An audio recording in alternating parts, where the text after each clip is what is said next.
I thought that was nice. Hello, everybody here, there, and everywhere. This is another day from this living room. I don't know what happened to this. Maybe I can... I don't know.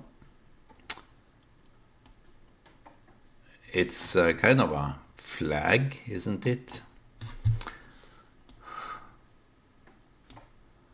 I think it's empty space. So since it's an empty space, I have no clue. Sorry for that. I thought it was a good marker for anything here. Maybe you are not even listening to this.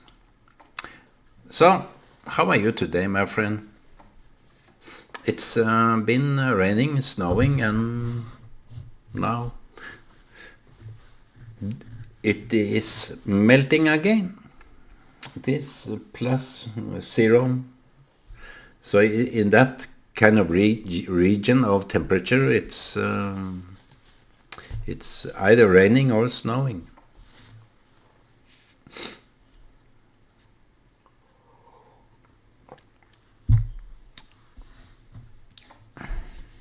What is the topic? Topic can be so much. I've been into serious topic lately. I have. But it's all regarding life. I wanted to be a little bit brave yesterday, because sometimes people are so afraid of talking out. Outspokers, whistleblowers, and all the rest. It can be hard sometimes to be just open and honest. Who knows where, you see, it's a kind of a prevention in itself, that you are clear and steadfast, because then people will rely on you. That is the good part. People will rely, oh, this is a man, this is a lady that we can really trust. Because many times I've been into situations that people just went quiet, didn't say anything, because they were afraid. I think mainly afraid. I was into something I thought that they would stand by, but they wouldn't do that. And I wonder, how come people are that selfish, cowardly, withdrawing? So I think the example that I gave with Jesus and the 4 people around him at the cross was those that didn't have this nerve of being afraid of even the Roman soldiers. And they were not killed, they were there and undergoing a lot of stuff. So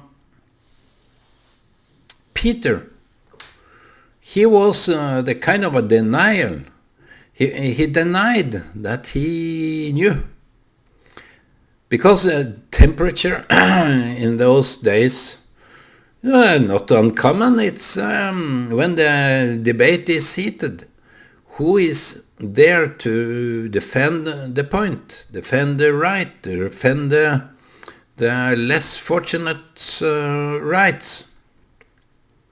When when I am suffering, because I am brave enough to say something, then I get scared off, as that would help.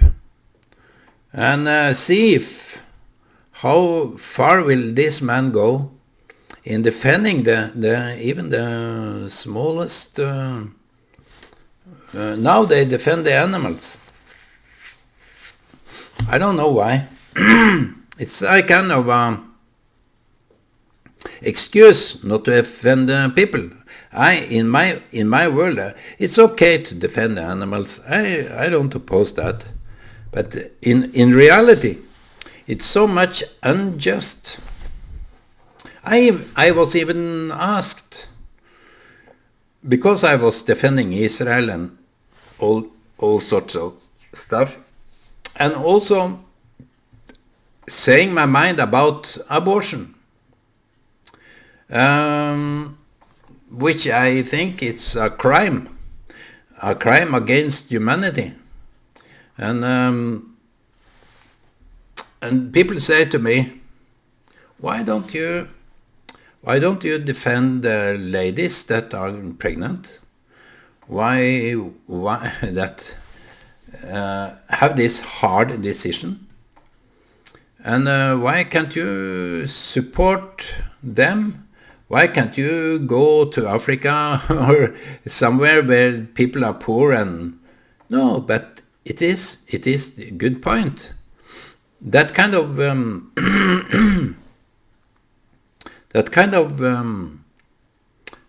retaliation, a kind of dispute that I'm defending Israel and against abortion, I should talk more about the injustice of humankind. But the question will be rhetorical answered. So why don't you do it?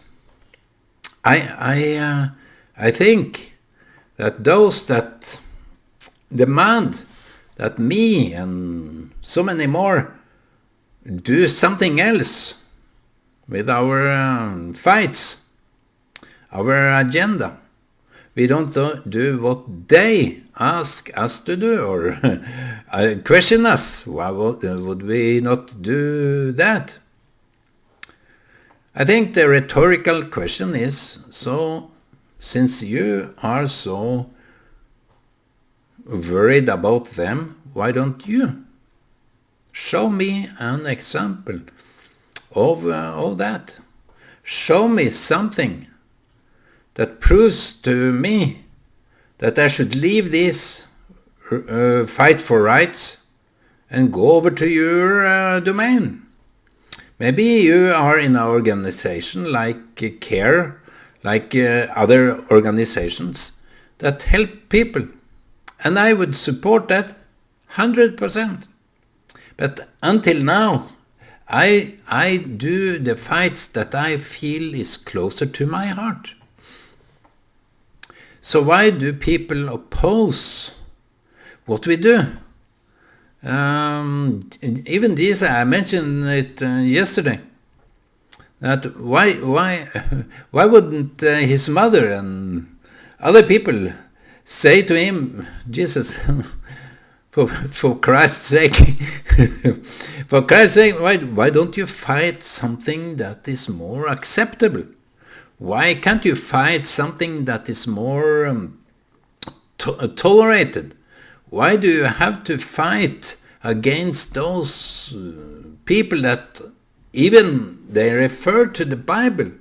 It's written, it's said. Moses said this, Moses said that. Even he healed on Shabbat and was crucified for that. He did good and was crucified for that. So that is the system of the world. Even the system of the most righteous people, Israel, even their own system could sacrifice, could nail a person of their own kind. That was even more defending the law, the the biblical word. He was pointing to the true essence. So I think that the problem here is, in a way, that if you can find a loophole, a certain unjust or incorrect people that find something that is wrong. I was met with an elder that wrote to me, let us not be preoccupied with finding faults in each other. I can consent to that. I can agree. But you see, the faults is not personally meant. I'm not attacking individuals. I'm looking at the leaders and say, why do you do this? Why do you not do that? I think it is much important to look at certain aspects of the system, that it is a system failure.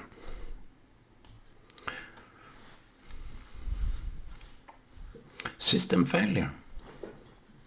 People don't want to be exposed that they are preserving or creating system failures. But it is kind of obvious. Another analog to this is Windows, which is deemed to be a poor operating system.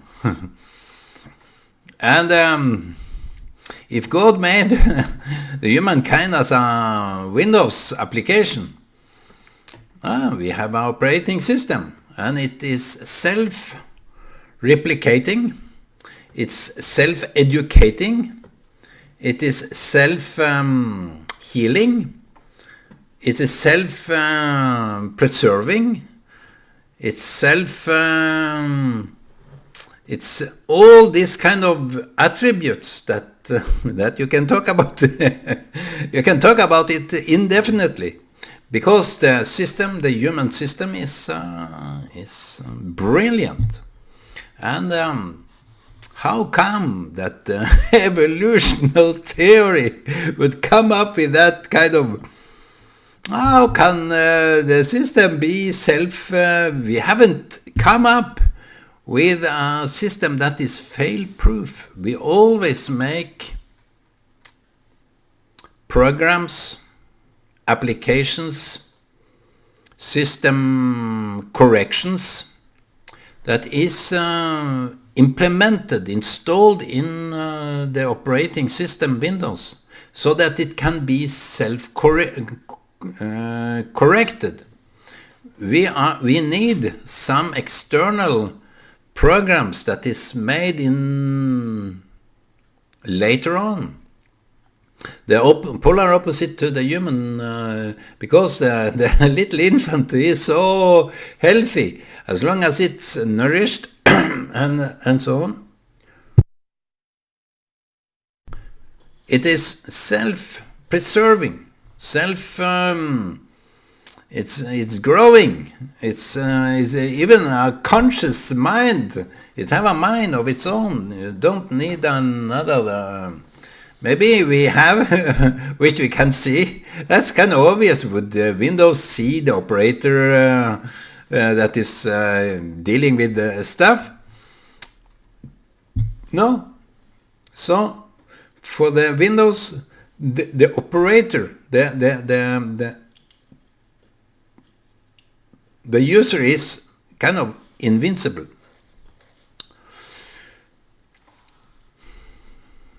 So I think what is, it's also written in a good way in the Bible that our fight is not against people.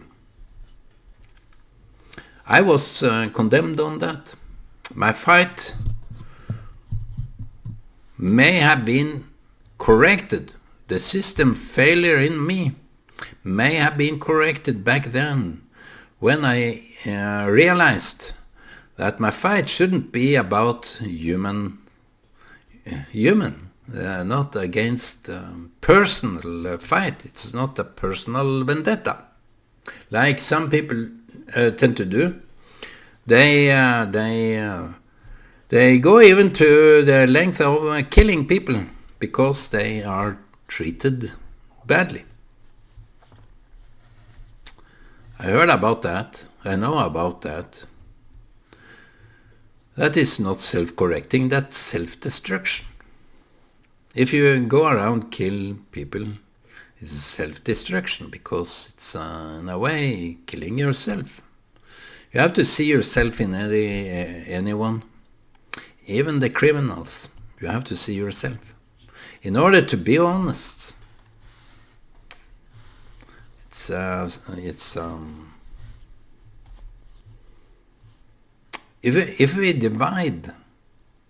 If I divide myself from criminals, if I separate myself from people that are suffering from certain illness, mental and physical illness, if I separate myself from them, I will begin to suffer myself.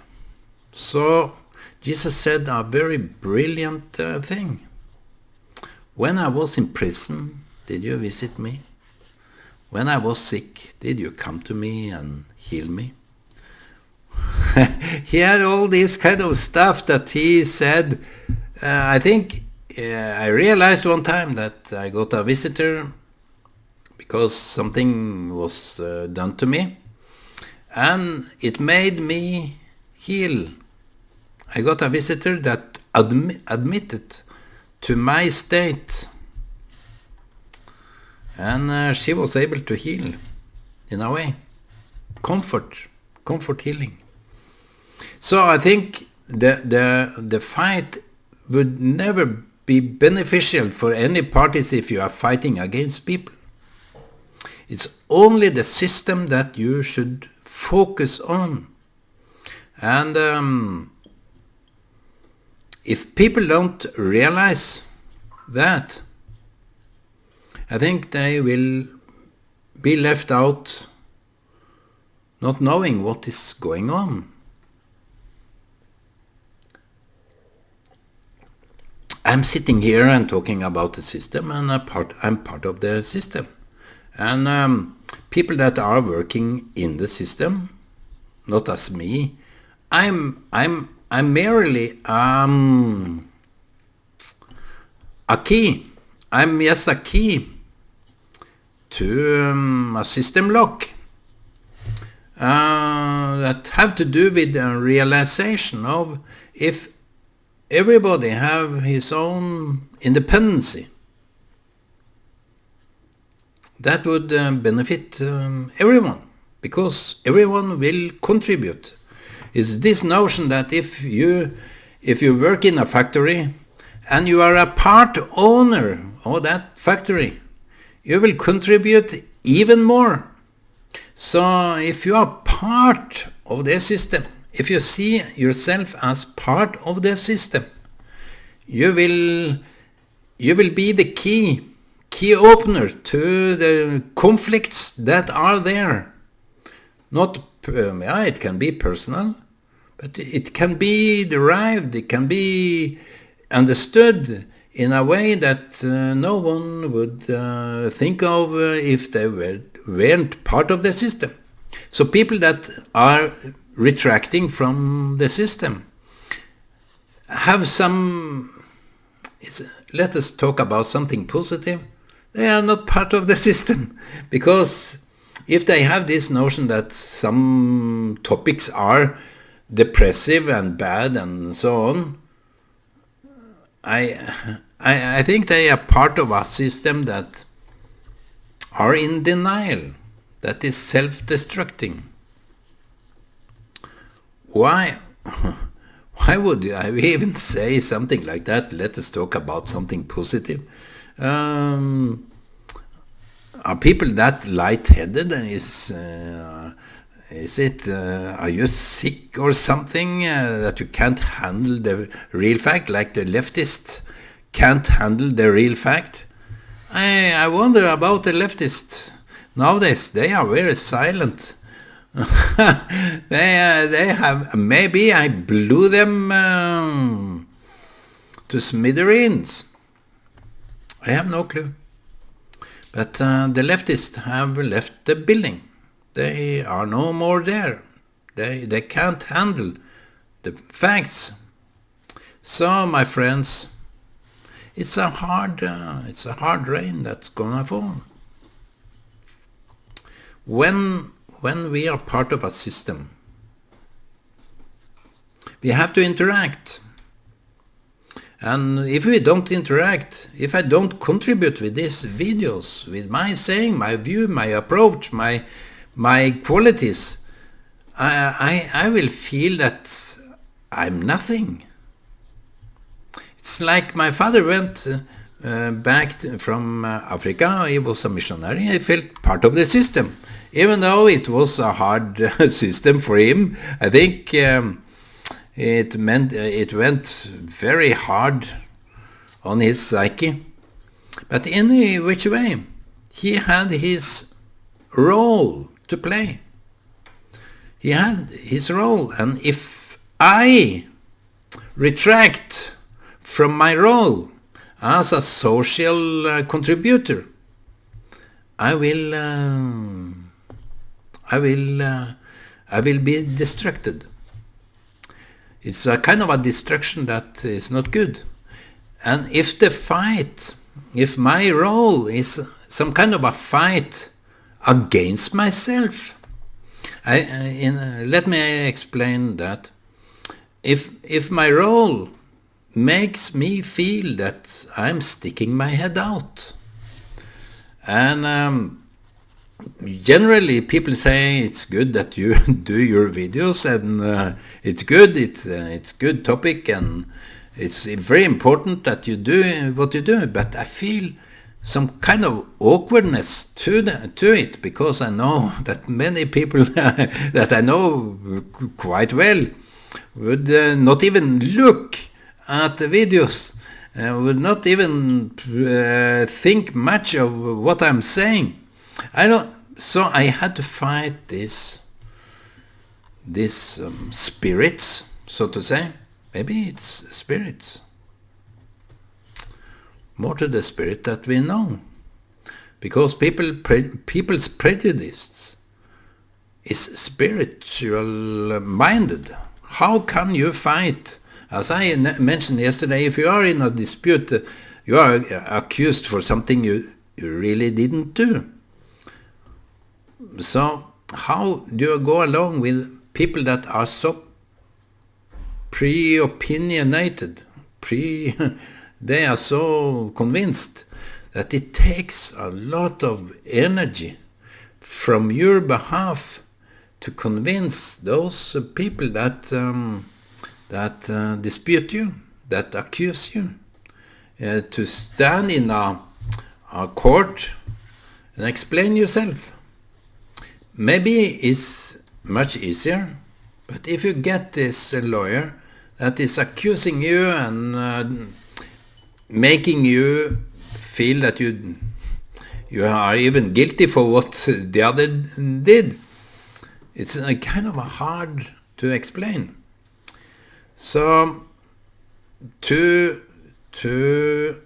come through to fixing that kind of fault is to reactivate yourself, to contribute to the society. I think that if you see yourself as part of the system, you wouldn't say to others that you should do something else. No, that is a rude statement. Why don't you do this, Ole? Why don't you do that? Why do you have to do this? And they don't really listen. So why the question in the first place? Because they deem you wrong. They are feeling awkward by you. It's like the members said to me, You should change shirt, trousers. Who would go like that? Well, it's not easy to convince people that are convinced. It's not easy to talk to them because they have made up their mind. And they are not into you at all.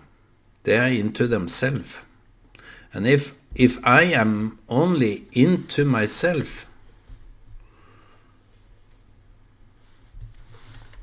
or into God for that matter, I depart myself from people. And it's a good saying in the Bible that how can you love God when you hate your brother? How can you love God? It's a reality check, my friends. All this kind of stuff. Are you in reality or not? Are you in the system or not? Have you, as an old man, old lady, have you drawn away from interacting with people that you did? You can contribute. You can contribute.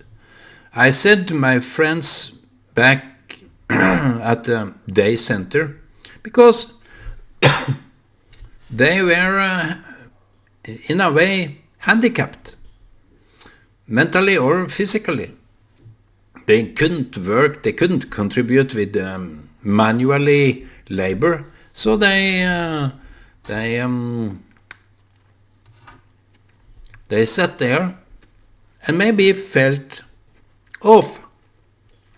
And I said, because of you, I am coming here.